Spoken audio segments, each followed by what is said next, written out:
तो दोस्तों इस वीडियो में आपके साथ में शेयर करने वाला हूँ 5 market leading high growth multi bagger stocks. और ये जो स्टॉक्स अपने ऑल टाइम हाई से हमको 30 to 50% करेक्शन पे देखने को मिल रहे हैं। तो मुझे लगता है यहाँ पर एक गजब की अपॉर्चुनिटी है इन स्टॉक्स को एक्यूमुलेट करने की फॉर दी लॉन्ग टर्म। उसके पीछे रीज़न क्या है वो आपके साथ यहाँ पर मैं शेयर करने वाला हूँ। टेक्निकल चार्ट पे क्या बाइंग लेवल्स है वो भी डिस्कस करेंगे और इन स्टॉक्स में इतनी क्यों गिरावट हुई वो रीजन भी आपके साथ शेयर करूंगा। वीडियो काफ़ी इन्फॉर्मेटिव है, पूरा ज़रूर देखिएगा क्योंकि हो सकता है इसमें से कई स्टॉक्स आपके पोर्टफोलियो में भी ज़रूर हो। आगे बढ़ने से पहले कहना चाहूँगा आज के दिन ऑलरेडी एक वीडियो अपलोड हो चुका है जहाँ पर हमने बात करी केपीआईटी टेक के बारे में। तो केपीआईटी टेक ने एक ज़बरदस्त एक्विजिशन किया और ये एक्विजिशन क्यों यहाँ पर एक वैल्यू एक्रेटिव है लंबे समय के नज़रिए से हम देखें तो केपीआईटी टेक के लिए यहाँ पर क्या बड़ा फायदा होता हुआ देखने को मिला है। तो पूरा इंपैक्ट एनालिसिस इस वीडियो में किया है, बाइंग लेवल्स भी डिस्कस किया है। वीडियो को आप जाके ज़रूर देखिएगा। तो जो पहला स्टॉक है जिसके बारे में हम बात करेंगे वो है दोस्तों यहाँ पर ग्लैंड फार्मा। बहुत ही गजब की कंपनी है, इंजेक्टेबल फोकस्ड कंपनी है और one of the fastest growing company है। ग्लोबल फुटप्रिंट्स की बात करें तो देखिए 60 कंट्रीज़ में इसकी फुटप्रिंट है और B2B बिजनेस मॉडल है। बेसिकली इसका ज़्यादातर जो रेवेन्यू आता है इसका B2B मॉडल से ही आता है, यानी कि बिजनेस टू बिजनेस। तो एक सप्लाई साइड मोट है इसके पास, बहुत ज़्यादा कंपनी है नहीं यहाँ पर इसकी कंपटीशन में, क्योंकि ऑलरेडी इसने यहाँ पर एक तरह से आप कह सकते हैं कि इसका जो ट्रैक रिकॉर्ड है, अगर मैं कंप्लायंस साइड ट्रैक रिकॉर्ड की बात करूँ तो आज तक इसका एक भी यूएस एफडीए इंस्पेक्शन में यहाँ पर हमको कोई भी रेड फ्लैग देखने को नहीं मिला है। तो एक ये मोट हो जाता है। तो यहाँ पर इसके पास ज़बरदस्त कस्टमर्स हैं, आप देख सकते हैं कि 60 देशों में ऑलरेडी ये सप्लाई कर रहे हैं। तो यहाँ पर कंपनी काफ़ी अच्छी है, बिल्कुल डेट फ्री कंपनी के रिटर्न रेशोज काफ़ी बढ़िया हैं। कंपनी एक हाई ग्रोथ कंपनी है। कंपनी की चाहे आप सेल्स ग्रोथ देखिए तो 25% सेल्स ग्रोथ हमको कंसिस्टेंट पिछले कई सालों से, इनफैक्ट 10 सालों से आती हुई देखने को मिल रही है। प्रॉफिट ग्रोथ 25% पिछले 10 सालों से आती हुई देखने को मिल रही है। कंपनी का आरओई बहुत ही ज़बरदस्त हमको देखने को मिलता है और गजब की इसकी पेरेंटेज है। अब यहाँ पर हम बात करते हैं कि स्टॉक में गिरावट हुई है कितनी भैया, 50% तक स्टॉक गिर चुका है, मतलब अपने ऑल टाइम हाई से 50% गिर चुका है। तो इसका मार्केट कैप यहाँ पर हाफ हो चुका है। तो इस लेवल पे बहुत ही अट्रैक्टिव है। 32 के पी पे ये स्टॉक हमको देखने को मिल रहा है और इसकी ग्रोथ भी यहाँ पर 25 to 30% की है। तो बहुत ही वैल्यूएशन वाइज मुझे लग रहा है बहुत ही ज़बरदस्त है और बिल्कुल डेट फ्री कंपनी देखने को मिलती है। तो गिरावट क्यों हो रही है, यहाँ पर एक बड़ी न्यूज़ हमको अभी, ये मैं रिसेंट गिरावट की बात कर रहा हूँ, हालांकि ये जो गिरावट है ऑल टाइम हाई से, इसके पीछे कई सारे रीज़न है। जैसे कि ये जो रनअप हुआ था इसके पीछे रीज़न था कोविड ड्रग की जो सेल्स थी काफ़ी ज़्यादा बढ़ती हुई देखने को मिली। रेमडेसिविर का आपने ज़रूर नाम सुना होगा, जो एक कोविड ड्रग है जो ये प्रोड्यूस कर रहे थे, उसकी काफ़ी ज़्यादा सेल्स थी। तो सेल्स की वजह से प्रॉफिटेबिलिटी काफ़ी बढ़ी, लेकिन जैसे ही कोविड समाप्त हुआ सेल्स कम हुई, डिप हुई, तो जो वैल्यूएशन इसको यहाँ पर मिल रहे थे, प्रीमियम मिल रहे थे, वो यहाँ पर हमको वापस से डीरेट होते हुए देखने को मिले। साथ ही साथ यहाँ पर अब यहाँ पर जो बेसिकली रीसेंट करेक्शन की बात करूँ तो यहाँ पर अब हो क्या रहा है कि इनके जो सप्लाई साइड इश्यूज ये कंपनी फेस कर रही है, यानी कि जो इनके इंडिया में डेडिकेटेड इंसुलिन जो मैन्युफैक्चरिंग लाइंस हैं, 2 इंसुलिन लाइंस हैं, वो शट डाउन करनी पड़ी इनको। सिरिंजेस का शॉर्टेज देखने को मिला, तो प्रॉफिटेबिलिटी डाउन हुई, इंडिया की सेल्स डाउन हुई। हालांकि यूएस में ये सप्लाई कर रहे थे लेकिन रेस्ट ऑफ द वर्ल्ड में सप्लाई नहीं कर पाए because of this issues, input issues, pressure का इश्यूज था, ठीक है, प्राइसिंग प्रेशर था यूरोप में। तो ये कई सारी चीज़ें थी जिसकी वजह से अभी गिर रहा है। तो अभी रिसेंट एक और खबर आ रही है, वो क्या खबर है तो देखिए सीएनबीसी टीवी पे पिछले 6 दिनों में ये एक जो है अपडेट आती हुई देखने को मिली कि यहाँ पर जो इनकी पेरेंट है फोसुन फार्मा, वो यहाँ पर ट्रबल में है। बिकॉज वहाँ पर एक चीज़ यहाँ पर हो रही है फोसुन फार्मा के साथ कि ये शॉर्ट टर्म क्रैश क्रंच यहाँ पर उन पे आता हुआ देखने को मिल रहा है। तो वो अपने एसेट्स को सेल कर रहे हैं क्योंकि उनका जो एक्सपोजर है चाइना के प्रॉपर्टी मार्केट्स में बहुत ज़्यादा है और भी कई सारे इश्यूज़ हैं। उनके जो डेट है वो अगले 12 साल में मैच्योर, अगले 12 महीने मैच्योर होने वाले हैं, जिसकी वजह से इनको यहाँ पर सेलिंग करनी पड़ रही है। तो ये सारे रीजंस की वजह से पिछले 6 दिनों में हमने देखा है कि स्टॉक में एक अच्छी खासी हमको करेक्शन देखने को मिल गई क्योंकि सीएनबीसी टीवी पे है खबर चली। लेकिन यहाँ पर दोस्तों एक चीज़ समझने वाली है कि यहाँ पर ये जो फोसुन फार्मा का जो ये जो नाटक है यहाँ पर, वो यहाँ पर एक्चुअली इसके बिजनेस को इम्पैक्ट नहीं करेगा। अगर मैं आपको एक यहाँ पर पढ़ाना चाहूँ, देखिए मैं आपको यहाँ पर दिखाना चाहूँगा एक चीज़। तो इनसे क्वेश्चन पूछा गया कि ये जो फोसुन फार्मा स्पेसिफिकली जो है, इस पे डेट जो है इसका क्या लेना देना है, ठीक है, ग्लैंड फार्मा के साथ, क्या ये यहाँ पर प्रेशर डालेगा। तो यहाँ पर जो रवि मित्रा जी हैं जो इनके सीएफओ, उन्होंने साफ साफ कहा कि यहाँ पर देखिए फोसुन फार्मा एक सेपरेट कंपनी है। जो फोसुन फार्मा है वो डायरेक्ट होल्डिंग यहाँ पर होल्डिंग रखती है आई थिंक 58% की, लेकिन लिस्टेड जो है वो सेपरेट कंपनी है। तो यहाँ पर कोई भी इश्यूज नहीं है। There is no any impact on Gland Pharma as an independent company to perform business wise और financially wise, because there is no interdependence on business side and there is no financial dependence on Fosun और any inter company any deposit. So Gland will continue to operate like it was doing earlier, तो कोई यहाँ पर impact नहीं है। तो ये जो गिरावट हुई है मुझे लगता है यहाँ पर एक अपॉर्चुनिटी है, ग्लैंड फार्मा को आपको यहाँ पर एक्यूमुलेट करना चाहिए। जिसको पसंद है कंपनी, जिसको यहाँ पर फंडामेंटल्स पसंद है कंपनी को, वह ज़रूर एक्यूमुलेट कर सकता है। जो यहाँ पर नहीं करना चाहता एक्यूमुलेट मत कीजिए। लेकिन कंपनी की अगर फंडामेंटली बात करें तो बिल्कुल डेट फ्री कंपनी है। अभी आई थिंक ये अच्छा खासा केपेक्स करने वाले हैं अभी आने वाले समय में, FY23 में इनका अच्छा खासा केपेक्स आने वाला है। इनके नए कॉम्प्लेक्स यहाँ पर प्रोडक्ट्स लॉन्च होने वाले हैं। Continuous company market share gain कर रही है। यूएस में नए कॉम्प्लेक्स जो है ये प्रोडक्ट लॉन्च करने वाले हैं, जहाँ पर रियलाइजेशन हमको FY23 में आता हुआ देखने को मिलेगा। तो अगेन यहाँ पर मार्जिन से इंप्रूव करते हुए नजर आएंगे। मैनेजमेंट का खुद कहना है कि 35% यहाँ पर मार्जिन हम वापस से रीगेन करते हुए नजर आएंगे। तो इस कंपनी को आप ज़रूर बाय कर सकते हैं या फिर अपने रडार पर रख सकते हैं। अगर और गिरती है तो ये स्टॉक फिर आपको वापस आता हुआ और 2000 के लेवल्स पर भी आता हुआ देखने को मिल सकता है। टेक्निकली बात करें तो यहाँ पर देखिए काइंड ऑफ एक inverse head and shoulder pattern भी बनता हुआ नजर आ रहा है। तो हो सकता है गिरावट हो जाए, लेकिन हर गिरावट यहाँ से एक बाइंग अपॉर्चुनिटी होगी। अब नेक्स्ट यहाँ पर जो कंपनी है वो है दोस्तों यहाँ पर डिवीज लैब।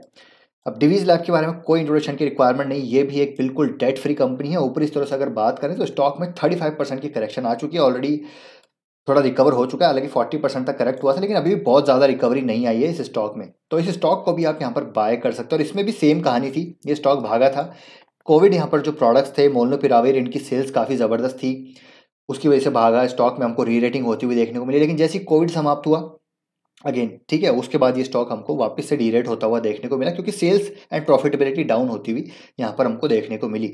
तो एक चीज़ सीखने वाली ये है कि देखिए हमको यहाँ पर जब एक शार्प रनअप आता है किसी भी चीज़ में, तो उसके पीछे के क्या रीजंस है उसको समझना भी हमको ज़रूरी है। और ये मैंने भी गलती करी, आई होप यहाँ पर मैंने आपके साथ शेयर भी किया था। तो ये गलती मैं एक्सेप्ट करता हूँ कि यहाँ पर हमने इस चीज़ को इग्नोर किया, क्योंकि कोविड पहली बार आया था, किसी को पता नहीं था कि यहाँ पर कोविड कब तक चलेगा, कब तक ये प्रोडक्ट्स की रिक्वायरमेंट होगी। तो हमने इसको बाय किया ऊपर के लेवल्स पे भी, मैंने भी बाय किया था। तो यहाँ पर ये गलती हुई, इसको यहाँ पर एक्सेप्ट करना ज़रूरी है और सीखना ज़रूरी है, ताकि हम कभी ऐसी चीज़ें देखने को मिले, एक शार्प रनअप आ रहा है किसी भी चीज़ में, तो उसके पीछे की जड़ को खोजना ज़रूरी है और वो क्या सस्टेनेबल है या नहीं, वो चीज़ हमको जानना ज़रूरी है। लेकिन at this point of time Divi's lab में आप ज़रूर बाय कर सकते हैं। बहुत ही ज़बरदस्त यहाँ पर सप्लाई साइड इनके पास भी मोट है, 90% ये भी एक्सपोर्ट कर ही रहे हैं। और जो इनके पास कैपेसिटीज़ है वो बहुत बड़ी कैपेसिटीज़ हैं, जो यहाँ पर डेफिनेटली इनके लिए फ़ायदे का सौदा साबित होने वाली है। अब यहाँ पर देखिए इसके बारे में तो हम कई बार चर्चा कर ही चुके हैं कि डिवीज़ के जो 6 ग्रोथ ड्राइवर हैं, जो इंजन्स हैं, वो अगले 3 से 5 सालों में, 2 से 5 सालों में, 3 सालों में हमको हिट करते हुए नजर आएंगे। और डिवीज़ आपको फिर से अपने ऑल टाइम हाई पे देखने को मिलेगा। ये तो पक्का पक्का यहाँ पर आप मान के चलिए, क्योंकि कंपनी के पास एग्जीक्यूशन है, कैपेसिटीज़ हैं, मैनेजमेंट है, सब चीज़ है। लेकिन यहाँ पर एक स्टेटमेंट मैं आपको पढ़ाना चाहूँगा कि देखिए क्यों यहाँ पर एक लॉन्ग टर्म विजिबिलिटी नज़र आ रही है, क्यों यहाँ पर एक बहुत बड़ी थीम है। इनसे क्वेश्चन पूछा गया कि चाइना जो +1 थीम है, जो अपॉर्चुनिटी है, वो कितनी बड़ी है। एक यहाँ पर एनालिस्ट है, उन्हें क्वेश्चन पूछा गया, तो उनका क्या जवाब था, क्या अपॉर्चुनिटीज़ हैं, क्या बोला मुरली डिवी साहब ने। तो उनका कहना था कि देखिए, you must be reading quite a bit about reaction from the United states. तो यूनाइटेड स्टेट्स और चाइना के बीच जो इश्यूज़ हैं, ट्रेड वॉर जो है, एक बहुत बड़े कंसर्न्स हैं, ठीक है। उसकी वजह से क्या हुआ कि यहाँ पर जो बड़ी कंपनीज़ हैं ऑल्टरनेट ढूंढने लगी। चाइना जो यहाँ पर बेसिकली जो सप्लाई ऑल्टरनेट ढूंढने लगी चाइना के अलावा। तो यहाँ पर जो बिग फार्मा कंपनीज़ हैं वो यहाँ पर इंडिया की ओर अग्रसर होंगी और एक बहुत बड़ी यहाँ पर ऑल्टरनेट सोर्स यहाँ पर तलाश की जाएगी, आइदर यूएस, यूरोप और इंडिया। तो इंडिया यहाँ पर आपको पता है कि लोअर जो है लेबर कॉस्ट यहाँ पर इंडिया में सबसे कम है। तो इंडिया यहाँ पर एक बहुत बड़ा बेनिफिशियरी यहाँ पर होता हुआ देखने को मिलेगा, क्योंकि यूरोप में जो डेफिनेटली जो कॉस्ट है वो 10x है। US and also it takes a minimum 5 years to bring a new plant. तो यूएस और यूरोप में नए प्लांट लगाने के लिए यहाँ पर काफ़ी टाइम लगेगा और जो वहाँ पर कॉस्ट है वो भी काफ़ी ज़्यादा है, लेबर कॉस्ट काफ़ी ज़्यादा है। तो उसका डेफिनेटली जो फायदा है वो इंडिया को मिलेगा। Forget about expansion, if they are close to the towns they may remain landlocked in the small area. So India has a lot of to gain in the next 5 years in the API industry. तो ये जो statement है बहुत important है। China +1, Europe +1, UK +1, बहुत बड़ी theme है जी हाँ दोस्तों, बहुत बड़ी। तो अगले 5 साल में एपीआई इंडस्ट्री के लिए इंडिया यहाँ पर एक बहुत बड़ा हब बनने वाला है और यहाँ पर डिवीज़ लैब यहाँ पर डेफिनेटली एक बड़ा बेनिफिशियरी होगा। तो सप्लाई साइड मोट इसके पास है डिवीज़ के पास और यहाँ पर मार्केट लीडर है। तो we are geared up to take all the opportunities in both for the big pharma side as well as the generic side. तो ये जो अभी प्रेशर है, मुझे लगता है आपको उसको ज़रूर यहाँ पर इसका फ़ायदा उठाना चाहिए। तो अपने अलोकेशन को आप यहाँ पर धीरे धीरे बढ़ा सकते हैं, मतलब ओवर अलोकेशन नहीं करना है, लेकिन आप इसमें ज़रूर यहाँ पर बाइंग कर सकते हैं, अपॉर्चुनिटी को ज़रूर ग्रैब कर सकते हैं। नेक्स्ट कंपनी है Jubilant food works. Market leading company है ये भी, और क्यूएसआर सेक्टर की जो यहाँ पर ग्रोथ होने वाली है बहुत ज़बरदस्त है। एक मल्टी डेकेडल थीम रहने वाली है, और ये मैं आपके साथ कई बार डिस्कस कर चुका हूँ। जुबिलेंट फूडवर्क्स यहाँ पर मार्केट लीडर है। एग्जिस्टिंग प्रोडक्ट्स में तो मार्केट लीडर है ही, साथ ही साथ अपने प्रोडक्ट पोर्टफोलियो को ये लगातार बढ़ाती हुई देखने को मिल रही है। अगर ग्रोथ की बात करें तो ये कंपनी भी लगातार ग्रोथ कर रही है, चाहे टॉप लाइन की ग्रोथ हो चाहे बॉटम लाइन की ग्रोथ हो। आरओई आप बहुत ही ज़बरदस्त यहाँ पर देखने को आपको मिलेगी।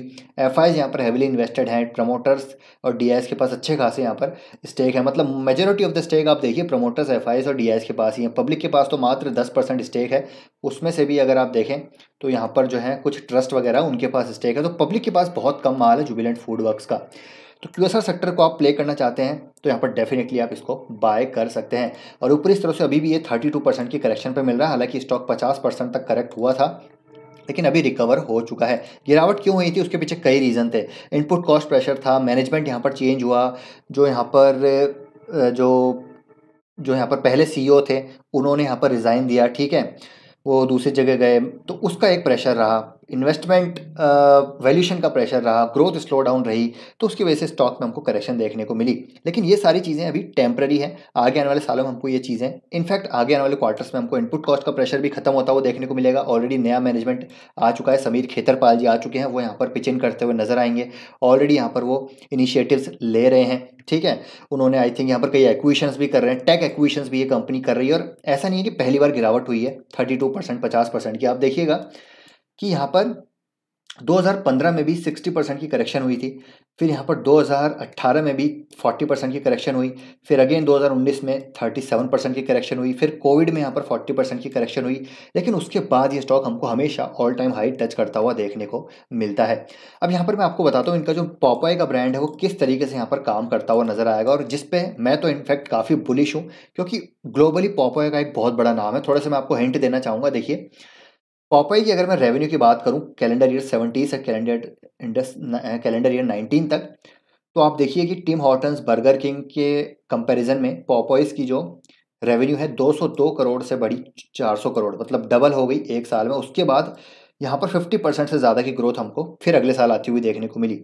टिम हॉर्टन्स, बर्गर किंग की इतनी ग्रोथ नहीं है जितनी पॉपॉय की ग्रोथ यहाँ पर हो रही है। ग्लोबली मैं बात कर रहा हूँ टोटल रेवेन्यू में। स्टोर इबिट्टा की बात करें तो स्टोर इबिट्टा देखिए क्या गजब की तरह यहाँ पर ग्रोथ हमको स्टोर इबिट्टा में देखने को मिल रही है पॉपॉय में।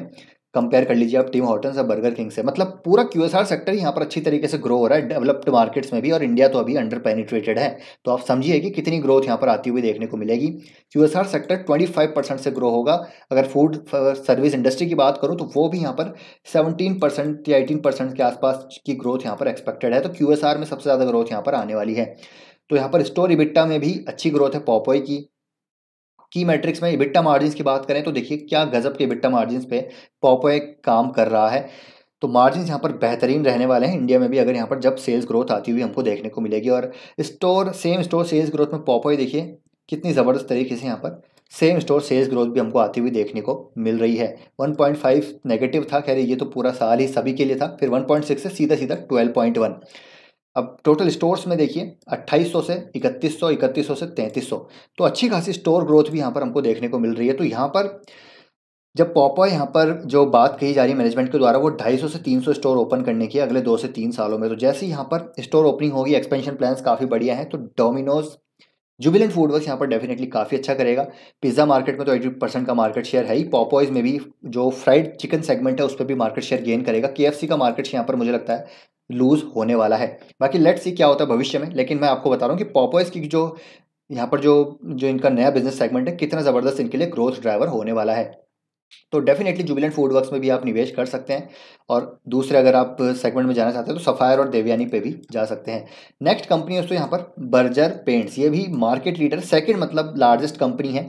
अगर मैं यहाँ पर बात करूँ डोमेस्टिक पेंट इंडस्ट्री की बात करूँ तो ओलिगोपोलिस्टिक मार्केट है। 3-4 ऊपर के टॉप प्लेयर से पूरा मार्केट यहाँ पर ग्रैब करके बैठे हुए हैं। सेकेंड लार्जेस्ट है डेकोरेटिव में, लीडरशिप है प्रोटेक्टिव पेंट्स में, पैन इंडिया प्रेजेंस है इसकी, डिस्ट्रीब्यूशन, मैन्युफैक्चरिंग, प्रोडक्ट पोर्टफोलियो आप देखिए मतलब वेल स्टेब्लिश्ड ब्रांड नेम है। कैपेसिटी एक्सपेंशन यहाँ पर ये अच्छा खासा कर रहे हैं, ठीक है। अभी ग्रीनफील्ड प्रोजेक्ट इनका आने वाला है संडीला में जो यूपी में है, इनका ग्रीनफील्ड प्रोजेक्ट आने वाला है करीब 900 करोड़ का, 900 करोड़ का, ठीक है। इंटरनल अक्रूवल से ही यहाँ पर ये इसको फंड करने वाले हैं, जो कि Q3 I think Q3 FY23 में यहाँ पर कमर्शलाइज होता हुआ देखने को मिलेगा। इंडस्ट्रियल पेंट्स में अपनी कैपेसिटी डबल करने वाले हैं। इमल्शन में अपनी कैपेसिटी को ये बढ़ाने वाले हैं। तो मतलब डिमांड प्रोस्पेक्ट अगर पेंट इंडस्ट्री की बात की जाए तो बहुत ज़बरदस्त है, इसलिए यहाँ पर आप देखिए गजब के केपेक्स हो रहे हैं, मतलब it is very promising. Per capita consumption paint की अभी भी हमारे भारत देश की बहुत कम है। राइजिंग डिस्पोजेबल इनकम बढ़ रही है, अर्बन जो है यहाँ पर अर्बनाइजेशन हो रहा है, ग्रोइंग रूरल मार्केट्स की बात कर लीजिए, मतलब रीपेंटिंग साइकिल्स यहाँ पर शॉर्ट होती जा रही है। मतलब हम अपने घर को जो रीपेंट करवा रहे हैं उसकी साइकिल यहाँ पर शॉर्ट होती जा रही है, बिकॉज हमारी डिस्क्रिशनरी इनकम यहाँ पर बढ़ती जा रही है। प्रीमियमाइजेशन का एक बहुत बड़ा ट्रेंड है, तो मुझे लगता है पेंट सेक्टर लंबे समय तक यहाँ पर काफ़ी अच्छा करेगा। और बर्जर पेंट्स यहाँ पर वैल्यूशन वाइज भी अच्छा नजर आ रहा है, और ग्रोथ पॉइंट ऑफ व्यू से आप देखिए कि पिछले 10 सालों में कंपनी की top line bottom line consistently grow करी, और एशियन पेंट से भी ज़्यादा इसने यहाँ पर वेल्थ बना के दिए। कंपनी की आरओसी बहुत ज़बरदस्त है, स्किन इन द गेम है। मैनेजमेंट जो प्रमोटर है 75% है यहाँ पर, एफ आई 11% है, डी 3% है, तो काफ़ी अच्छा है। एफ आई ने लगातार अपनी होल्डिंग यहाँ पर बढ़ाई है पिछले 2 सालों में। अब टेक्निकली बात करें तो स्टॉक में अभी भी 30% के आसपास की करेक्शन देखने को मिल रही है, तो आप इसको यहाँ पर लेवल पे भी बाय कर सकते हैं। और फेस्टिवल सीजन आने वाला है तो उसमें मुझे लगता है पेंट सेक्टर अच्छा करेगा, लोग अपने घर को चमकाएंगे, और इंडस्ट्रियल पेंट्स की रिक्वायरमेंट भी यहाँ पर, डिमांड भी यहाँ पर काफ़ी बढ़ने वाली है। तो ये है चौथा। नेक्स्ट दोस्तों यहाँ पर कैम्स। अब कैम्स देखिए इनडायरेक्ट बेट है towards the financialisation theme. Indirect bet है, प्रॉक्सी है म्यूचुअल फंड थीम की। तो ये कंपनी भी बहुत ही लाजवाब है, गजब की कंपनी लगती है मुझे यहाँ पर। प्रॉक्सी है और म्यूचुअल फंड की जो यहाँ पर थीम है कि लंबी लॉन्ग टर्म थीम है, तो आप ज़रूर इसको प्ले आउट यहाँ पर कर सकते हैं। ऊपर इस तरह से 40% करेक्शन पे मिल रहा है, इसको धीरे धीरे एक्यूमुलेट कर सकते हैं। अब इसको एक्यूमुलेट क्यों करना, चलिए उसके पीछे की रिपोर्ट आपके साथ शेयर करता हूँ मोतीलाल ओसवाल की तरफ से। मार्केट शेयर है अपने सेगमेंट में 30% के फिनटेक का है, बाकी 70% कैम्स का है। टॉप 15 में से 10 म्यूचुअल फंड यहाँ पर जो है कैम्स के साथ जुड़े हुए हैं। म्यूचुअल फंड पेनिट्रेशन इंडिया में मात्र 16% का है। वहीं अगर हम बात करें, देखिए AUM as a percentage of GDP की बात कर रहा हूँ मैं, यहाँ पर 16% है। वहीं अगर यूके, ब्राजील और यूएस में देखें तो कितना ज़्यादा है, तो बहुत ही अंडर पेनिट्रेटेड मार्केट है, और यहाँ पर डेफिनेटली हमको ग्रोथ आती हुई देखने को मिलेगी। जो फाइनेंशियलाइजेशन है सेविंग्स, मतलब हाउस होल्ड सेविंग्स की जो फाइनेंशियलाइजेशन है हमको होती हुई देखने को मिलेगी। पैसा आएगा म्यूचुअल फंड्स में, इक्विटी मार्केट्स में, कैपिटल मार्केट्स में फॉर श्योर। टोटल पीएमएफ, अब इनका जो नॉन म्यूचुअल फंड साइड का बिजनेस है वो भी लगातार ग्रो कर रहा है। आज से कुछ साल पहले तक 4% यहाँ पर मार्केट जो है कंट्रीब्यूशन होता था, इनका revenue contribution non mutual fund side से। आज के दिन 10% है, और मैनेजमेंट का कहना है कि अगले आने वाले 3 से 4 सालों में 20% तक ये कंट्रीब्यूशन जाने वाला है। और नॉन म्यूचुअल फंड साइड का जो बिजनेस है वो हाई मार्जिन बिजनेस है, तो यहाँ से डेफिनेटली ग्रोथ आ सकती है। 50% देखिए use RTS services, 50% camps market share यहाँ पर रखता है आरटीएस सर्विसेज में। पीएमएफ और एआईएफ का भी यहाँ पर लगातार रुझान बढ़ता हुआ हमको देखने को मिल रहा है। मल्टीपल न्यू सेगमेंट्स ये जो है लॉन्च कर रहे हैं, जहाँ पर ह्यूज ग्रोथ अपॉर्चुनिटीज देखने को मिलती है, यानी कि नॉन म्यूचुअल फंड साइड में अकाउंट एग्रीगेशन, एनपीए, कैम्स पे, इंश्योरेंस रिपोजिटरी। और आपको पता ही होगा भी ईआरडा जो इंश्योरेंस रेगुलेटरी डिपार्टमेंट है उसने बोल दिया है कि वो मटेरियलाइज करेंगे, डीमटेरियलाइज करेंगे इंश्योरेंस पॉलिसीज़ को भी, तो वहाँ पर कैम्स अगेन मार्केट शेयर आपको ग्रैब करता हुआ देखने को मिलेगा, तो वो एक बड़ा ट्रिगर है। अगर मैं बात करूँ डिजिटल ऑफरिंग्स की, तो गजब की डिजिटल ऑफरिंग्स है, हाई एंट्री बैरियर बिजनेस है यहाँ पर ये, ठीक है।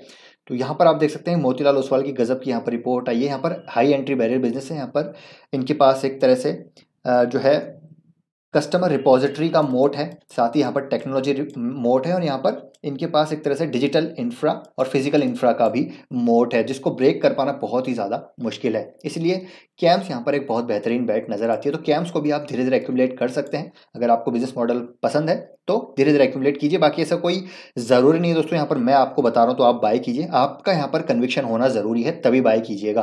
तो आई होप दोस्तों वीडियो आपको इन्फॉर्मेटिव लगा होगा। वीडियो पसंद आया तो लाइक कीजिए, शेयर कीजिए, चैनल को सब्सक्राइब कर लीजिए। मिलते हैं आपसे नेक्स्ट वीडियो में। Till then take care, bye bye.